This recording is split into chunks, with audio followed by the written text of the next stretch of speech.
A primeira delas, então, é a tal da isomeria cis-trans. E aqui eu quis trazer um caso que eu achei bem interessante, porque, se eu não me engano, ambos querem fazer medicina.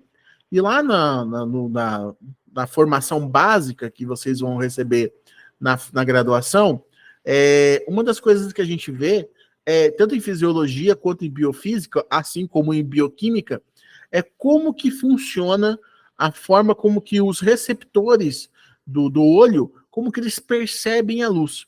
E lá você vai ver um ciclo chamado ciclo do retinal. Eu não vou entrar em detalhes do ciclo, obviamente, não é aqui o nosso enfoque esse, mas uma coisa que você vai com certeza ver é que a luz é a responsável por o cisretinal transformar-se no transretinal e que, na ausência dela, o transretinal é convertido novamente a cisretinal. E é essa conversão que gera o impulso nervoso que faz a gente interpretar a luz como luz. Aí, lógico, tem uma série de outros detalhes envolvidos, mas a base do todo o funcionamento é esse. E aí que vem a questão. O que é esse cis-trans, na verdade? A gente ouve muito a respeito disso, mas o que em detalhes, o que significa esse cis-trans? Como eu reconheço isso numa molécula? E por que ele é tão relevante assim? Quais são as características que isso vão trazer para o meu negócio com relação quando isso aqui surge? Então aqui eu deixei o textinho para curiosidade mesmo, para que vocês leiam depois. Eu acho interessante essa leitura, ela é bem legal, mas vamos ao que interessa.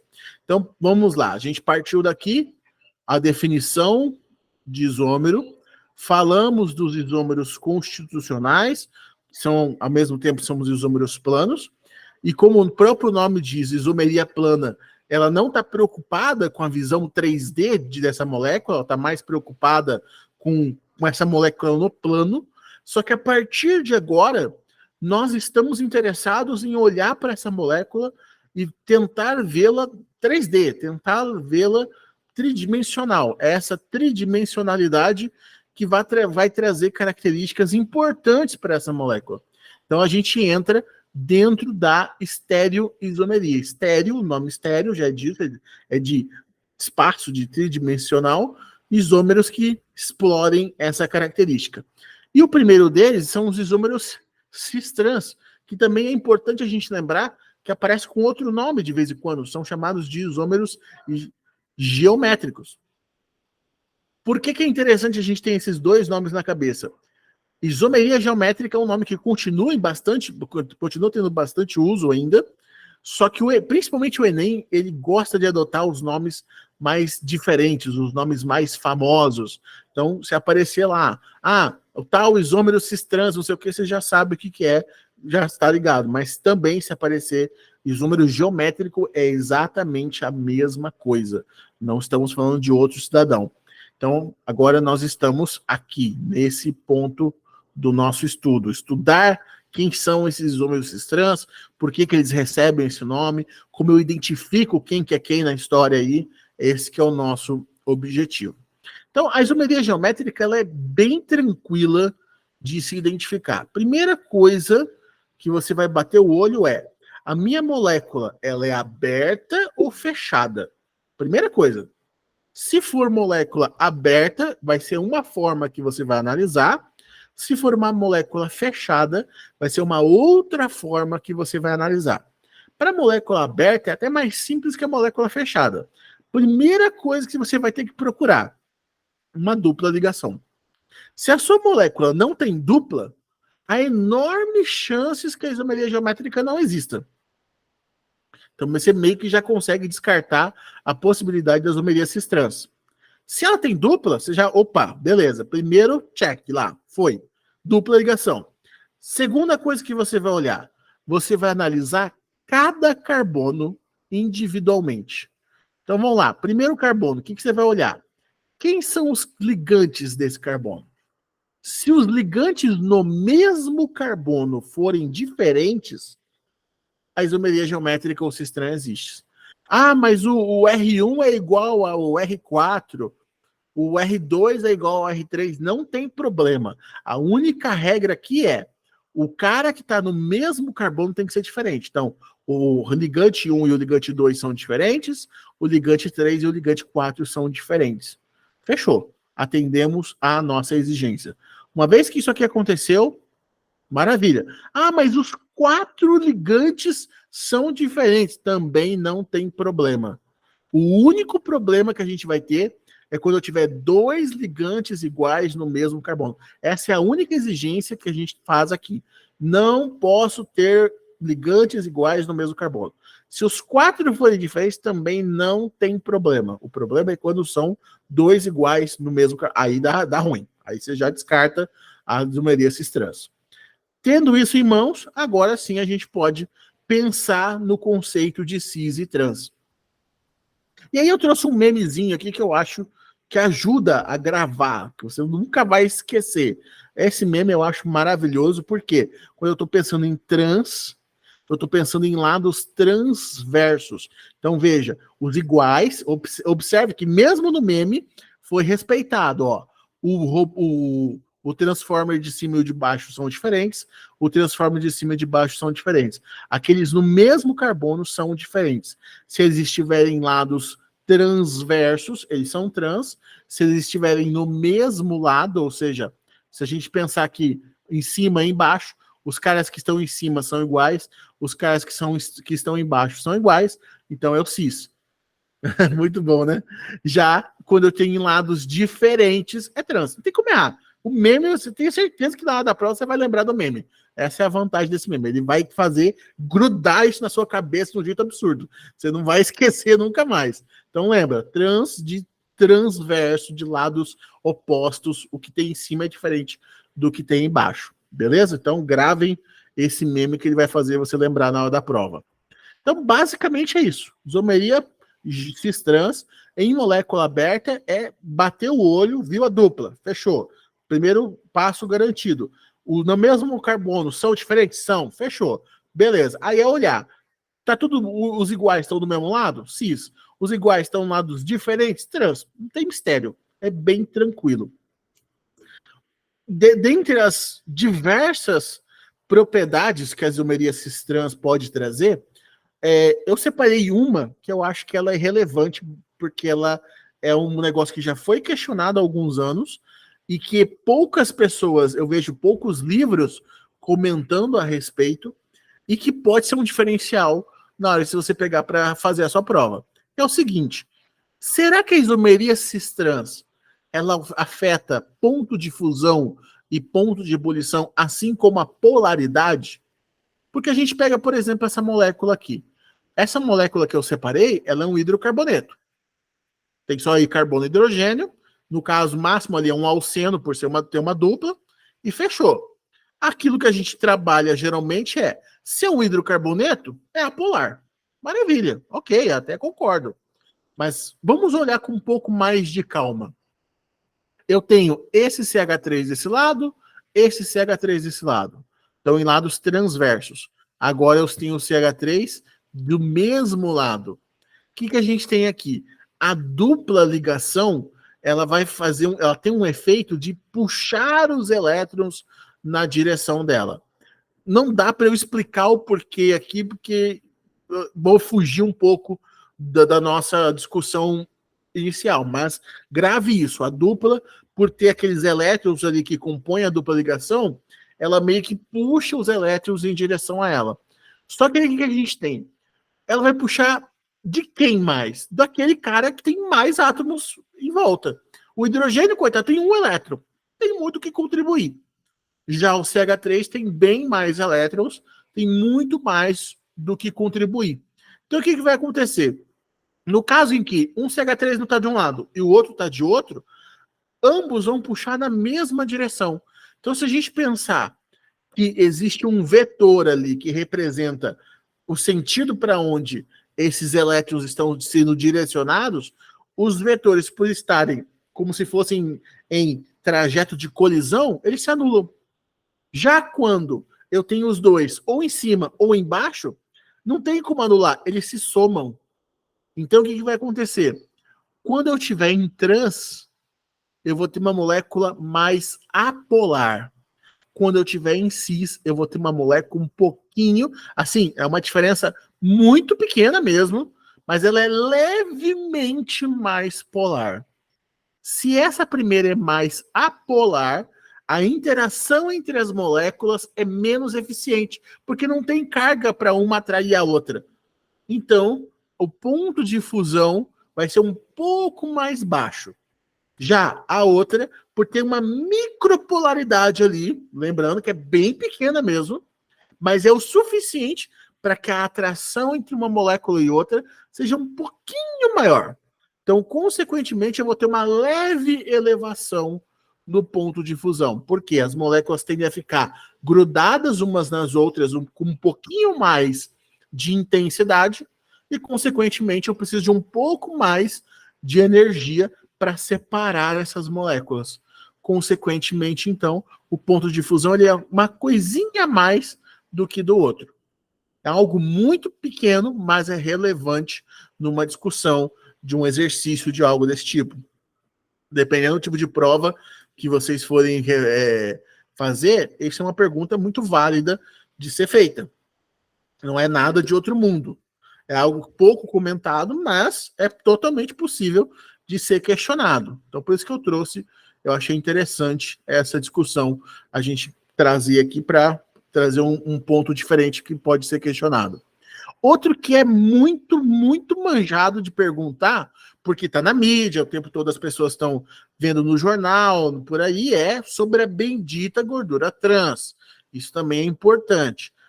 E já não caiu uma nem duas, já caiu várias vezes no Enem. Você reconhecer qual que é a molécula cis e qual que é a molécula trans. Isso já não é de hoje que eles estão questionando isso. Então ele vai te dar essas duas moléculas e vai pedir para você dizer quem que é o cis, quem que é o trans, ou qual que seria a molécula que você encontraria na gordura trans, alguma coisa nessa linha de raciocínio. Primeira coisa que você vai olhar. Bom, eu tenho uma cacetada de dupla. Isso já é um problema que você vai ter que levar em consideração. O que você vai fazer? Você vai olhar para essas duplas e vai verificar o seguinte. Toda vez que você tem esse pontinho aqui, ó. Opa. Oh, caramba. Oh, PowerPoint. Só um instante. Não quero legendas, meu filho. Tá, vamos lá. Toda vez que você tem esses pontinhos aqui,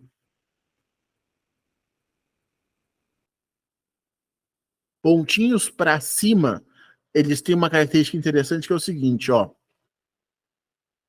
Esse carbono fez uma ligação para cá, uma ligação para cá, duas ligações para cá, na verdade, uma para cá, aqui tem um hidrogênio. Então todos eles têm um hidrogêniozinho. Beleza.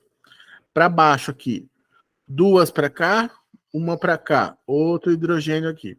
Então perceba, você tem hidrogênio para lá, hidrogênio para cá, hidrogênio para lá, aqui já é um CH3. Hidrogênio para lá, hidrogênio para cá.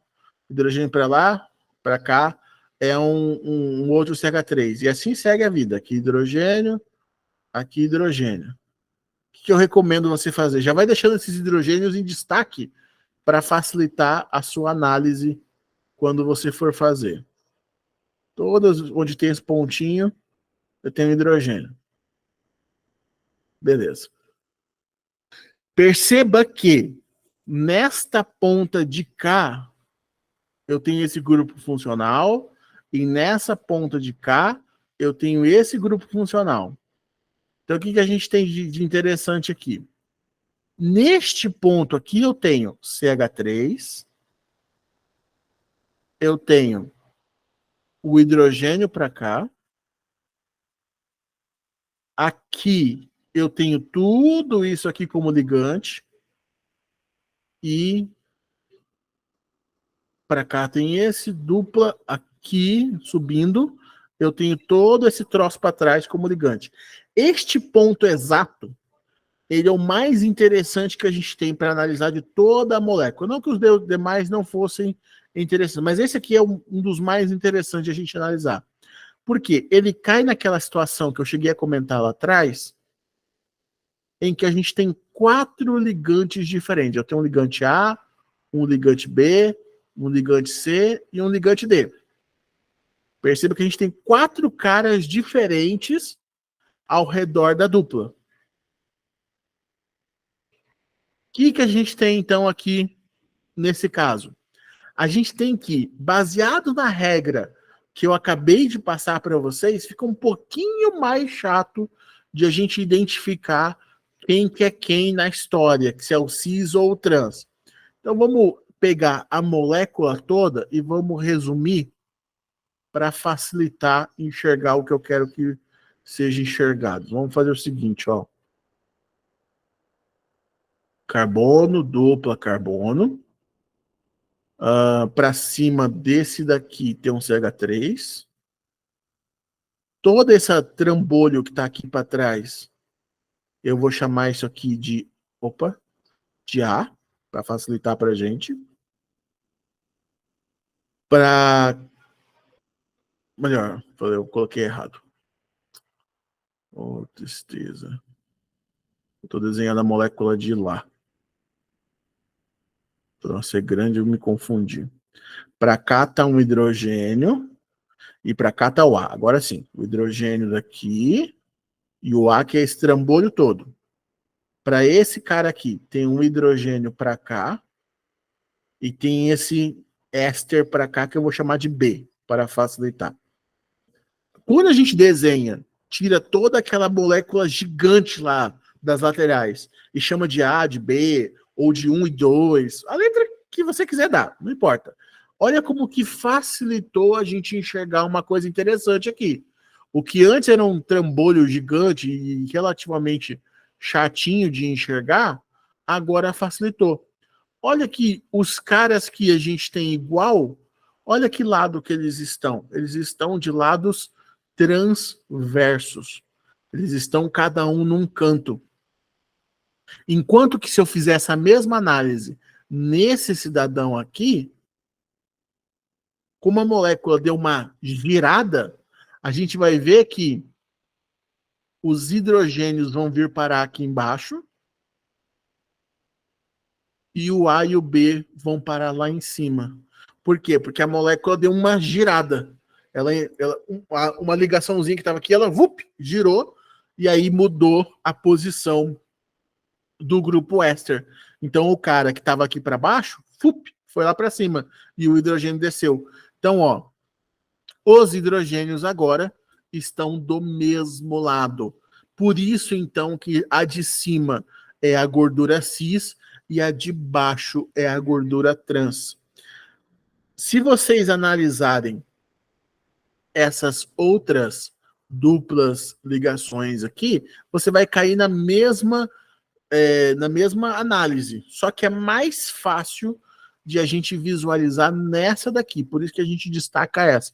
Mas se você cair nas demais, você vai ver que é mais simples.